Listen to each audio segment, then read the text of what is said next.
पाकिस्तान प्रेमी गैंग से अटारी बॉर्डर पर यह गैंग इंसानियत की दुहाई देकर हिंदुस्तान को कोस रहा था।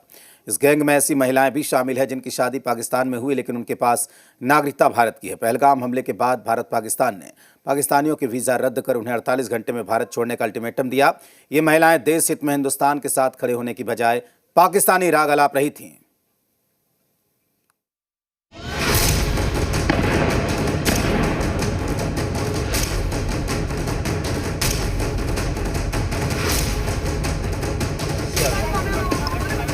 मैं 11 साल हो गए मेरी शादी को। वहाँ पर मम्मी पापा से मिलने आई थी।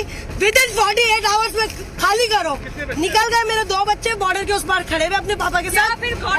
या फिर है ना, गवर्नमेंट ने ये क्यों नहीं चलाया कि जिनकी शादियां हुई हुई है, जो बच्चे यहाँ आए हुए हैं, उनको ये प्रोटोकॉल फॉलो करना है। बस गाइडलाइन चला दी 48 आवर की। मुझे कुछ नहीं पता, मेरी आवाज जहाँ तक भी पहुँच रही है, मुझे आज किसी भी हालत में बॉर्डर क्रॉस करना है, वरना मैं यही धरना दे के बैठूंगी। मैं वहाँ पे शादी होकर गई हूँ, 20 साल हो गए। मैंने अपनी नेशनलिटी वहाँ अप्लाई की हुई है। मुझे नेशनलिटी मिली नहीं है। मेरे पास पूरा नेशनलिटी का मेरा स्लिप है, मेरे हस्बैंड की पूरी हर चीज की डॉक्यूमेंट्स है मेरे पास, जो पाकिस्तानी नेशनल है। मेरी बच्चे पाकिस्तानी नेशनल है, मेरी क्यों एंट्री बंद? मेरी 15 साल हो गए शादी को। मेरा वीजा मैं यहीं से लेती हूँ, एम्बेसी से। अब एम्बेसी बंद होगी, वीजा मेरे हाथ में। कहाँ पे रहते हैं? यहाँ मैं दिल्ली में रहती हूँ, दिल्ली के अंदर। हाँ, शादी कराची में हुई। मेरे 4 बच्चे हैं छोटे, उनको वीजा नहीं दिया, मैं उनके साथ उनको ला नहीं पाई। अब बच्चों के बगैर सिर्फ 15 दिन के लिए आई थी, लेकिन अब मुझे इस हादसे की वजह से जाना पड़ रहा है। पर यहाँ से एंट्री नहीं होने दे रहे, अंदर मुझे जाने नहीं दे रहा। चीखती चिल्लाती शोर मचाती इन मुस्लिम महिलाओं की शादी पाकिस्तान में हुई है। किसी की शादी को 10 साल हो गए तो किसी के 20, लेकिन पाकिस्तान ने अब तक इन्हें नागरिकता नहीं दी है। पहलगाम हमले के बाद भारत सरकार ने पाकिस्तानी नागरिकों को 48 घंटे में हिंदुस्तान छोड़ने को कहा है। ऐसे में हिंदुस्तानी पासपोर्ट लिए ये आधे पाकिस्तानी अब अपना असल रंग दिखा रहे हैं। मैं हाफ पाकिस्तान नेशनल हूँ। अगर मुझे नेशनलिटी नहीं मिली, मेरा कसूर है। आप लोग प्रोटोकॉल देते, 20 साल बाद नेशनलिटी मिलेगी। हमें वो, हमारे हाथ में कुछ नहीं है। हमारे हाथ में कुछ तो किसके हाथ में है? मेरे पास मेरी नेशनलिटी की स्लिप है, मेरे साथ मेरे हस्बैंड का शनाख्ती कार्ड है, मेरे पास वहाँ का निकाहनामा है, सब कुछ है। मेरी बच्चियाँ कैसे जाएगी अकेला? मैं माँ बच्चों के बगैर कैसे? कौन सी हुकूमत और कौन सी गवर्नमेंट और कौन सी हुकूमत ये कहती है कि बच्चों को माँ से जुदा किया जाए? कौन सी हुकूमत कहती है? मुझे तो पकड़ के लाओ, जिसने ये ऑर्डर निकाला है वो आए सामने। वीजा भी है इसकी, और नेशनलिटी के लिए भी वो दे रखा है, वो भी मिल जाएगी इसे। बच्चे वहाँ छोटे 4 बच्चे।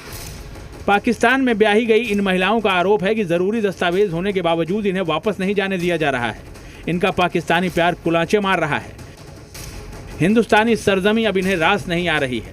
अब तक जिस देश का खाते रहे, अब वही इन्हें गुनहगार नजर आ रहा है। क्यों? क्योंकि एक आतंकी हमले के बाद सुरक्षा कारणों से वीजा प्रतिबंध लागू कर दिए गए हैं, जिसके चलते इन्हें थोड़ी परेशानी उठानी पड़ रही है। 20 साल से वहाँ पे हैं, 20 साल से मैंने अपनी नेशनलिटी वहाँ अप्लाई की हुई है। मेरा तो घर है, मेरे बच्चों की पढ़ाई है वहाँ पे। मैं तो 1 महीने अपने बीमार माँ बाप से मिलने के लिए आई थी यहाँ पे। अब तो हम घर तो वापस जाएंगे हमारे। हमने क्या किया है? जो भी ये सब कुछ हुआ है उसमें हमारा क्या कसूर है? पहलगाम हमले को लेकर बढ़ते तनाव के बीच भारत ने वीजा सर्विस को लेकर सख्त रुख अपनाया है। हालांकि ऐसा पहली बार नहीं है जब भारत ने इस तरह का कदम उठाया हो। इससे पहले दिसंबर 2001 में संसद हमले के बाद भी पाकिस्तान को लेकर वीजा सर्विस बैन की गई थी। नवंबर 2008 में मुंबई हमले के बाद भी भारत ने पाकिस्तान के साथ वीजा सर्विस पर सख्ती बरती थी। सितंबर 2016 में उरी हमले के बाद भी भारत ने पाकिस्तान के साथ वीजा प्रोसेस ठप किया था। फरवरी 2019 में पुलवामा हमले के बाद भी भारत ने पाकिस्तानी नागरिकों को वीजा जारी करना बंद कर दिया था। अब पहलगाम हमले के बाद जब भारत ने वीजा सर्विस को लेकर एक बार फिर सख्ती दिखाई है, तो पाकिस्तानियों को मिर्ची लग रही है। मिर्ची तो कर्नाटक के कलबुर्गी में भी कुछ पाक परस्तों को लगी है।